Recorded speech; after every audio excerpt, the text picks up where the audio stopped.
Un reportage spécial sur les événements de week-end dans la ville sainte pour la solennité de la Pentecôte. De la basilique Saint-Étienne où s'est déroulée la prière pour demander les dons de l'Esprit Saint et la paix, à Saint-Sauveur, à l'église de la Dormition et au Cénacle. Le chant du Veni Creator a résonné plusieurs fois à Jérusalem.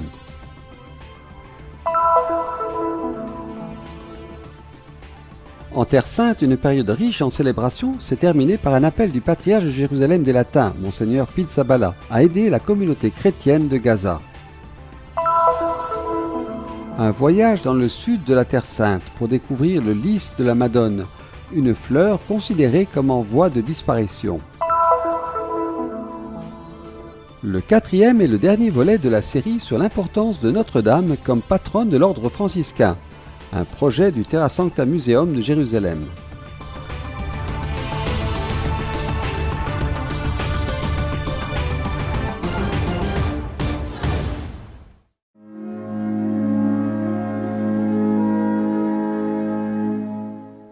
Ce week-end, pour la solennité de la Pentecôte, le chant du Veni Creator a résonné plusieurs fois à Jérusalem. La veillée de Pentecôte a débuté à la basilique Saint-Étienne des Pères dominicains. C'est là qu'une prière a été organisée pour demander les dons du Saint-Esprit et intercéder pour la justice et la paix. Le patriarcat latin de Jérusalem, en collaboration avec le comité épiscopal des religieux et l'Union des femmes religieuses de Terre Sainte, avait invité tous les fidèles, évêques, prêtres, religieux et toutes les personnes consacrées à prier ensemble en ce moment de difficulté pour Jérusalem et toute la Terre Sainte. Les communautés religieuses ainsi que les fidèles ont répondu avec une grande participation. Le pape François a également demandé à tous les pasteurs et fidèles de l'Église catholique de s'associer spirituellement à la prière pour la paix en Terre Sainte. À l'invitation du Saint-Père, a souligné le patriarche de Jérusalem des Latins, toute l'Église catholique s'associe aujourd'hui à cette prière chorale avec nous, l'Église mère de Jérusalem. Nous remercions le Saint-Père pour cette attention continue à notre Église, à notre terre et au peuple qui l'habite. Nous nous unissons tout d'abord dans la prière pour les familles de ceux qui ont été tués ces derniers jours, pour ceux qui ont perdu leur maison, qui se retrouvent seuls et sans aucune référence pour leur vie. Nous prions pour notre petite communauté chrétienne de Gaza, assommée par cette énième vague de guerre, mais aussi pour tous ses habitants, humiliés depuis tant d'années, privés de liberté, de dignité et de droits fondamentaux. Jérusalem est le cœur de la révélation divine, la gardienne du désir de communion entre Dieu et l'homme. Elle rassemble en elle toutes les âmes du monde et, pour cette raison même, elle est ouverte au monde entier. Je savais que des gens viendraient, mais je ne m'attendais pas à ce qu'il y ait autant de monde. Je suis content. C'est un signe que chacun ressent le besoin de prier l'Esprit pour la paix ici en Terre Sainte. Nous devons toujours partir du même point, accepter l'idée que nous faisons partie les uns des autres. Tant que nous n'accepterons pas que nous devons vivre ensemble, ces cycles de violence reprendront. C'est le même problème que d'habitude.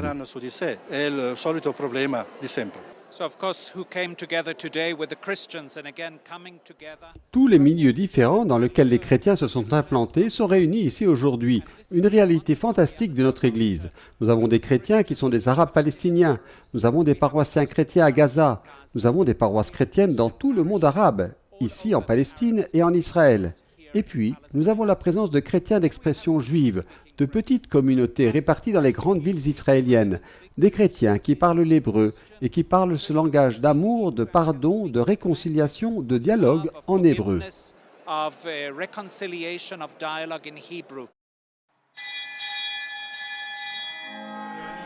Samedi soir, la veillée de la Pentecôte s'est tenue au couvent Saint-Sauveur de Jérusalem. Franciscains, chrétiens locaux et religieux se sont réunis pour invoquer l'Esprit par des chants et des prières. Viens, Esprit Saint, et apporte la paix en Terre Sainte et dans le monde. Au cours de la veillée, ont été proclamées les lectures de la solennité, entrecoupées par le chant des psaumes, des moments forts de prière qui ont culminé dans l'Eucharistie.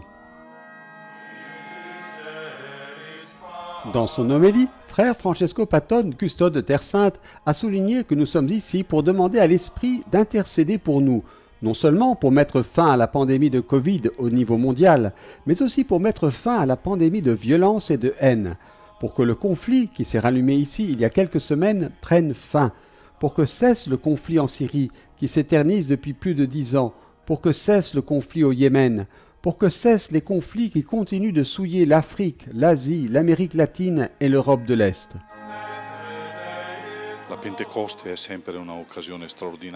La Pentecôte est toujours une occasion extraordinaire de prier pour la paix, dans un sens profond, parce que la Pentecôte est la réconciliation de différentes langues, cultures, différents peuples.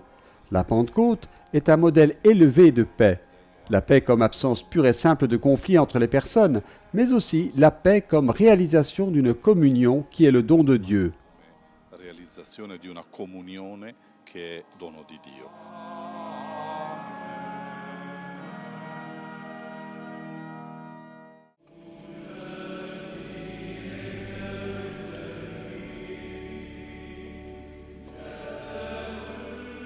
À quelques mètres du Cénacle, la célébration de la solennité de la Pentecôte s'est poursuivie dans l'église de la Dormition des Pères bénédictins. La Sainte Messe a été présidée par sa béatitude Monseigneur Pier Battista Pizzaballa, patriarche de Jérusalem des Latins, avec l'abbé Bernard Maria Alter et un groupe de prêtres.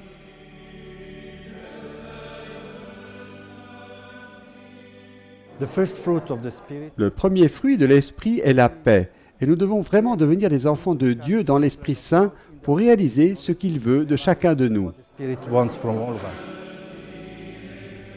Dans son homélie, le patriarche de Jérusalem a énuméré les dons du Saint-Esprit, en identifiant entre autres l'unité, la diversité, la participation, le don de soi, l'amour et la paix. Il a souligné que ce sont des fruits qui manquent aujourd'hui dans l'Église, la société et la politique, en particulier à Jérusalem, et a demandé à l'Esprit Saint d'ouvrir les yeux de chacun, de voir la beauté qui existe dans les personnes et de reconnaître les belles choses qui composent la société locale. Il nous a ensuite invités à être toujours des partisans de la paix et des bâtisseurs d'unité et de coexistence. Un appel urgent à la paix est la vocation de l'Église universelle, a déclaré Monseigneur Pizzaballa. Le pape François a invité toute l'Église à se joindre à l'Église de Terre Sainte pour prier pour la paix et la justice ici à Jérusalem. C'est un signe de la proximité du pape François avec notre Église et notre réalité, ainsi qu'un signe de son engagement à travailler avec nous, et nous avec lui, pour la paix en Terre Sainte.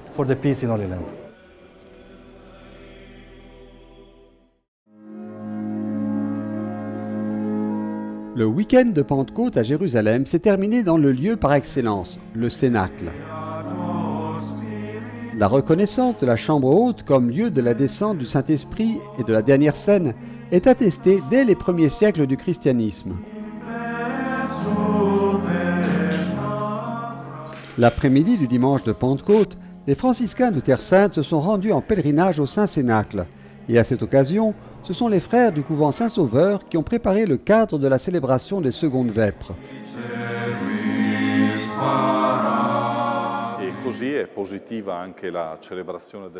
La célébration des vêpres, ici même au Cénacle, avec la participation du peuple, a aussi son importance. Ici, à l'endroit même où l'Esprit Saint est descendu sur les apôtres avec ses langues de feu et a rendu les apôtres capables de communiquer, mais a aussi rendu capables d'écouter et de comprendre toutes les personnes qui appartenaient à des peuples de langues et de cultures différentes. Le dénominateur commun de toutes les célébrations de ce week-end était le remerciement au pape François pour sa proximité et ses mots de soutien.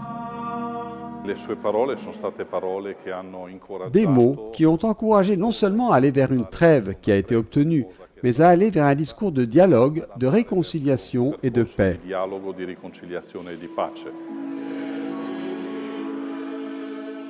Pendant la prière des vêpres, présidée par le frère Francesco Patton, custode de Terre Sainte, avec le vicaire custodial, le frère Dobromir Jatsal, la communauté franciscaine et les religieux, on a récité les psaumes et proclamé les textes bibliques qui racontent l'événement de la Pentecôte in loco, c'est-à-dire dans le lieu même où il s'est produit.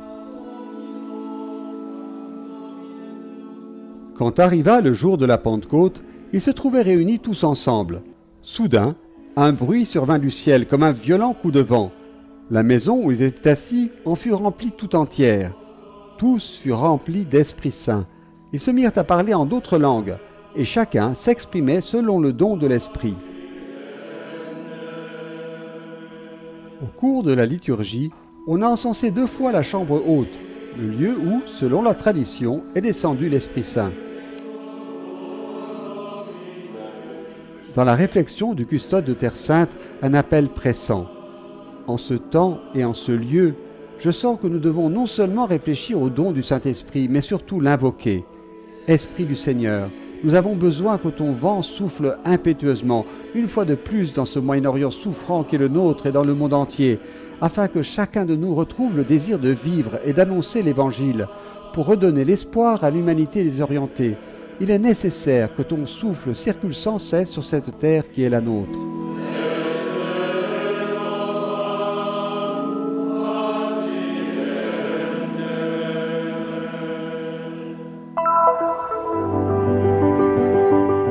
À la fin du temps de Pâques, les franciscains se sont rendus en pèlerinage à Tabga, où se trouve l'église de la Primauté. La brise de l'après-midi, le bruit des vagues de l'eau du lac et le fait de pouvoir contempler ce magnifique paysage ont rendu l'histoire biblique plus fascinante. C'est un lieu extraordinaire, car c'est le lieu, selon l'évangéliste Jean, de la 3e apparition de Jésus, qui est aussi la dernière. Le custode a ensuite voulu souligner et définir comme extraordinaire aussi la conversation entre Jésus et Pierre, à qui il a demandé 3 fois « M'aimes-tu » À Jérusalem, les Salésiens ont commémoré la fête de Marie Auxiliatrice. Chers amis, la fête de Marie Auxiliatrice est aussi un prélude à la célébration de notre présence au ciel, pour la simple raison que notre Mère bienheureuse est considérée comme la reine des anges, la reine des apôtres et la reine des saints. Le patriarche de Jérusalem des Latins, Monseigneur Pizzaballa, a lancé un appel aux curés et à tous les fidèles du patriarcat pour aider la communauté chrétienne de Gaza. Au lendemain des tensions et des conflits que nous avons récemment connus, lit-on dans la lettre du patriarche, nous tournons nos cœurs et nos yeux vers les besoins de nos frères et sœurs en Christ, en particulier ceux de Gaza et des endroits les plus sévèrement touchés. Ici, la souffrance de la population, poursuit la lettre, est accentuée par les affrontements et les attaques meurtrières, alors que se poursuit la lutte contre la Covid-19 qui n'a pas cessé de se propager dans cette région. Dans toutes les paroisses et les églises du diocèse, la collecte aura lieu le dimanche 30 mai.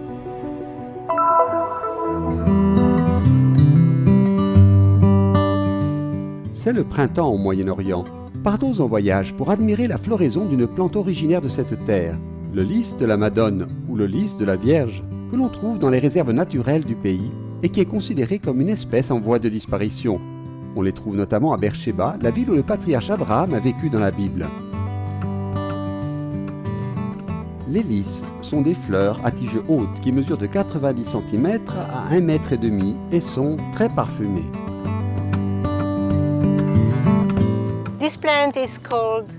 Cette plante est appelée lys de la Madone, Lilium candidum en latin, et est originaire d'Israël, de la partie nord d'Israël, du Liban, de la Syrie et de la Turquie. En laboratoire, des recherches sont menées sur la floraison du lys et la pérennité de l'espèce.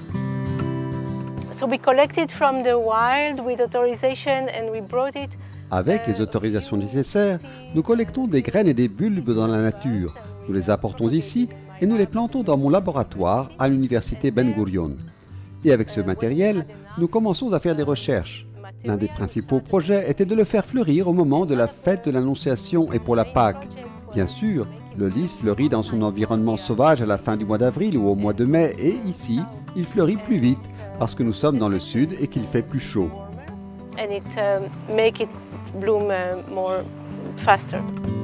Selon la chercheuse, le lys a été adopté comme symbole dans de nombreuses cultures.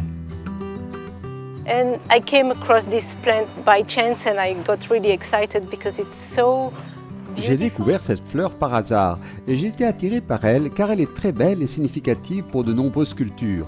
Elle a été le symbole du peuple juif, on la retrouve dans des citations bibliques et le thème du lys se retrouve également dans des lieux importants en Israël comme le temple ou dans la Ménorah. Après la destruction du second temple, il est devenu très important pour les chrétiens et a ce lien avec Marie. La plante est appelée Madonna Lily en raison de son association avec Marie, probablement en raison de sa pureté. Vous pouvez voir à quel point il est blanc et pur. Purity, how you can see how white it is, and so pure white. Le pape François a reçu en cadeau quelques graines de ce lys. The other time was that there was a delegation from students from Une Israel. délégation d'étudiants est allée à Rome et ils devaient rencontrer le pape. Noga, qui travaille au ministère du Tourisme, m'a demandé de réfléchir à quelque chose d'intéressant à proposer au pape. Je n'ai rien trouvé de mieux à lui offrir, les graines de cette fleur. Et c'est ce qui s'est passé. So that's what happened. The flowers follow all the lives from birth. Les fleurs sont uniques et spéciales. Elles sont un produit très particulier. Les fleurs accompagnent les gens du berceau à la tombe. Les gens utilisent les fleurs pour manifester des émotions. Nous sommes heureux de travailler avec des fleurs et c'est aussi notre activité commerciale. To do it, but we are business. Une beauté rare, découverte et cultivée en Terre Sainte afin que la réputation de pureté de cette fleur ainsi que son parfum se perpétue pour des générations.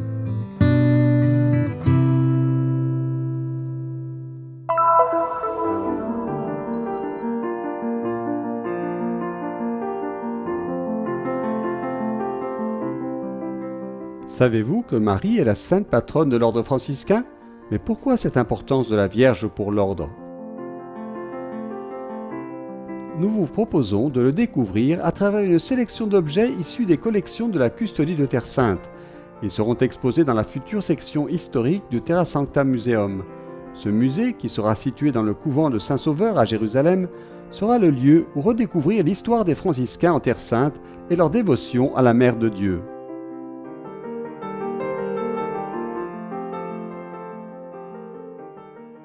Frère Stéphane Milovic, directeur des biens culturels de la Custodie, et le frère Alessandro Coniglio, professeur au Studium Biblicum Franciscanum, nous accompagnent dans cette étude approfondie.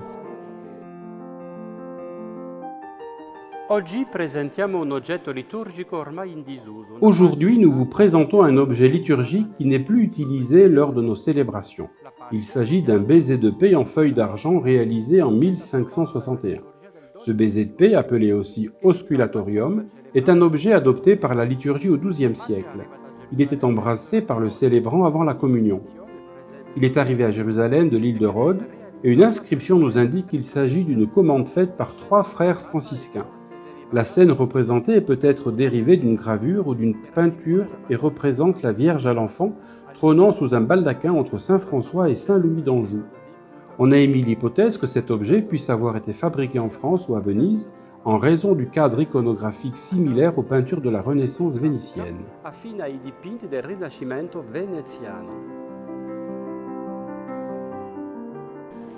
Questa bellissima pace rappresenta, come abbiamo sentito, 2 santi francescani, il padre San Francesco. Cette belle paix représente, comme nous l'avons entendu, 2 saints franciscains, le père de l'ordre, Saint François, et Saint Louis, évêque, dans l'acte de vénérer la Sainte Vierge et son divin Fils.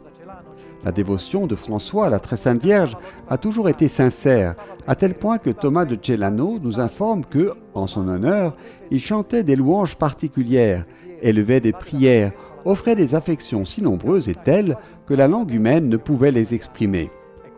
Parmi ces prières élevées par François, la Mère de Dieu, il en est une qui est presque un petit traité de théologie mariale. Elle est connue comme la Salutation à la Bienheureuse Vierge Marie et récite « Je vous salue Notre-Dame, Sainte Reine, Sainte Mère de Dieu, Marie, Vierge faite Église et élue par le Très Saint Père Céleste, qui vous a consacré avec son Très Saint Fils bien-aimé et l'Esprit Saint Paraclet. Vous en qui était et sont toute plénitude de grâce et tout bien. Je vous salue, vous son palais, je vous salue, vous son tabernacle, je vous salue, vous sa maison, je vous salue, vous son vêtement, je vous salue, vous sa servante, je vous salue, vous sa mère. Et je vous salue toutes, saintes vertus, qui par la grâce et l'illumination du Saint-Esprit sont infusées dans le cœur des fidèles, afin que, d'infidèles, vous les rendiez fidèles à Dieu. » Dans cette prière, le saint réserve une série d'épithètes à la Vierge faite Église, palais, tabernacle, maison, vêtements, servante et mère. Marie, portant le Fils de Dieu, était le lieu où Dieu se rendait présent dans le monde, comme cela se passait dans l'Ancienne Alliance, dans la tente de la rencontre et dans le temple de Jérusalem. Véritable demeure de Dieu dans le monde, Marie a revêtu le Fils de Dieu de notre humanité et l'a ainsi engendré dans l'histoire humaine comme une véritable mère. Marie est vraiment l'hypostatisation de l'Église, sa personnification. En elle, le membre le plus éminent de l'Église, celle-ci reconnaît sa propre image parfaite et la pleine réalisation de son mystère. De même que Marie a engendré le Fils de Dieu en restant vierge, de même l'Église engendre les enfants de Dieu en restant l'épouse immaculée de Così l'agneau. la Chiesa genera i figli di Dio pur rimanendo l'immacolata sposa dell'agnello.